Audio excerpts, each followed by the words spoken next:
देख रहे हैं तुळजापूरनामा न्यूज।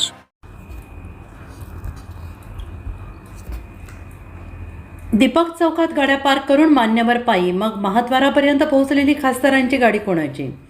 जिल्हाधिकारी, आमदार, मान्यवर आणि पाळणे नियम, भाविकांचा सवाल। मंदिर परिसरातील व्हीआयपी संस्कृतीला अभय कोणाचे? अधिक मासानिमित्त तीर्थक्षेत्र आई तुळजाभवानीच्या दर्शनासाठी भाविकांची मोठ्या प्रमाणावर गर्दी होत असताना भाविकांची गैरसोय टाळण्यासाठी जिल्हाधिकारी तथा श्री तुळजाभवानी मंदिर संस्थानचे अध्यक्ष कीर्ती किरण पुजारी यांनी स्वतः आदर्श घालून दिला।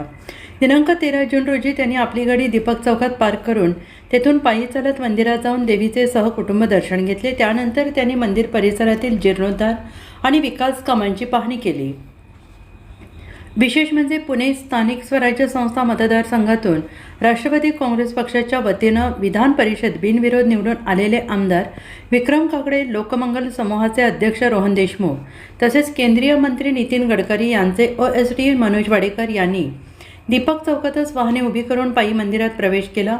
मंदिर संस्थानचे तहसीलदार तसेच नूतन उपजिल्हाधिकारी तथा मुख्य कार्यकारी अधिकाऱ्यांची वाहने दीपक चौकात उभी असल्याचं दिसून आलं। मात्र याचवेळी एक वेगळे चित्र समोर आल्याची चर्चा भाविकांमध्ये रंगली आहे।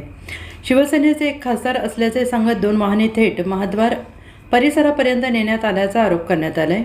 मंदिर सुरक्षा रक्षकांनी संबंधित वाहनांना गेटवर अडवण्याचा प्रयत्न केला असता खासदार साहेबांची गाडी आहे असं सांगत ती वाहने पुढे सोडण्यात आल्याची चर्चा आहे।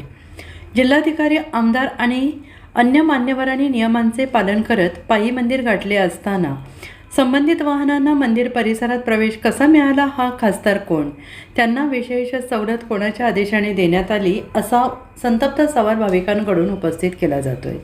भाविकांनी मंदिर प्रशासनाने या घटनेची गंभीर दखल घेऊन CCTV फुटेज तपासावे आणि नियमांचे उल्लंघन करणाऱ्या दोन्ही वाहनांवर कारवाई करावी अशी मागणी केली आहे।